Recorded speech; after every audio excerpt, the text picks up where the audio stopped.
Assalamualaikum warahmatullahi wabarakatuh. Perkenalkan, nama saya Masrul Amin, NIM 2010411178. Di sini saya ingin mempresentasikan tentang iman dan pengaruhnya bagi kehidupan. Mari kita langsung ke materi. Hakikat iman itu apa sih? Iman itu maksudnya mempercayai segala sesuatu yang sifatnya tidak terindra. Maka agama ini ada istilah perkara-perkara yang sifatnya ada dua. Yang pertama ilahiyat dan kedua sam'iyat. Ilahiyat tersebut ialah mempunyai sifat ketuhanan. Sementara sam'iyat itu hanya didengar. Jadi iman itu sebenarnya agama yang mempercayai tentang seperti kita hanya mendengar berita. Kalau dia berislam tapi tidak punya iman, akan batal. Maka pondasinya itu kita sering menyebut iman itu terangkum dalam satu rukun, yaitu rukun iman. Malaikat itu apa dan siapa sih?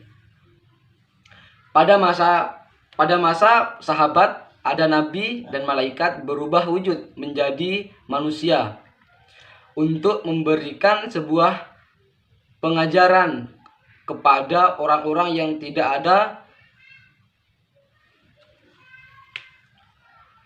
Begitu malaikat pergi, tahukah Anda siapakah yang datang? Kata Nabi, tidak tahu. Allah wa Rasulullah a'lam, itulah Jibril, tapi dalam wujud aslinya Allah a'lam. Manusia tidak ada yang tahu. Apa hubungan antara iman, ilmu, dan amal? Iman itu seperti, contohnya, iman itu akarnya, dan ilmu itu pohonnya, pohon atau daun. Amal itu seperti buahnya. Seperti gini, ada buah tanpa keimanan yang kokoh. Tidak ada banyak orang yang berilmu tapi tidak beriman. Jika seseorang tidak punya iman, maka dia tidak punya landasan. Landasan iman itu seperti kebaikan-kebaikan yang kuat dan yang kokoh. Jika ilmu dan imannya kuat, maka amalnya akan bagus, karena iman itu adalah segalanya. Karakteristik orang yang beriman. Yang pertama, terdapat di dalam hadis Riyadhus Shalihin. Ada seorang laki-laki yang menyukai seorang wanita, tetapi wanita tersebut tidak mau. Akhirnya dia cari cara, selagi itu bapaknya kemiskinan, sampai-sampai banyak utang.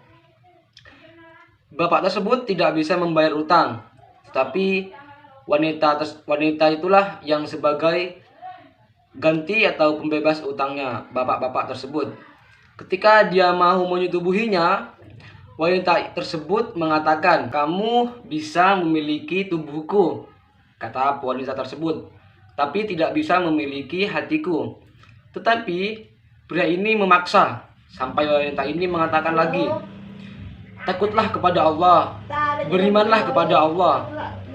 Sudah mengatakan seperti itu, pria tersebut langsung pergi. Yang kedua, dikisahkan oleh Zainuddin MZ. Ada seorang kiai mempunyai 7 murid yang paling baik. 7 murid tersebut telah dipilih oleh kiai tersebut.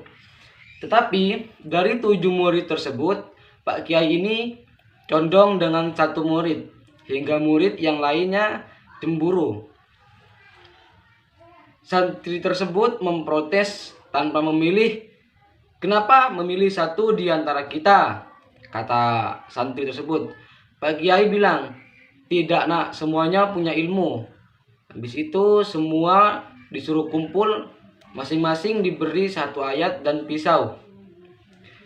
Kiai menyuruh, "Silahkan kamu sembelih ayam ini dengan pisau dan sembelih di tempat yang tidak diketahui dengan orang. Kemudian semua kembali dan ayamnya telah terpotong, kecuali santri yang satu yang tadi dipilih oleh Pak Kiai tersebut. Jadi santri ini dicemburui sama teman-teman itu. Kenapa tidak disembelih, kata Pak Kiai. Saya tidak menemukan tempat itu, Pak Kiai, kata anak muda ini. Kecuali Allah tahu saya di Semak. Saya telah diawasi oleh Allah. Maka saya tidak bisa menyembelihnya. Akhirnya Pak Kiai tersebut tersenyum. Itulah yang dinamakan keimanan. Karena di hatinya mengingat Allah. Apa sih yang bisa merusak dan menghilangkan keimanan seseorang? Pertama, syirik. Yang ketiga, percaya kepada jimat atau dukun. Yang ketiga, riya. Yang pertama, syirik. Syirik batallah keimanan karena dengan seseorang telah melakukan perbuatan yang dilarang. Yang kedua, percaya pada jimat dan dukun.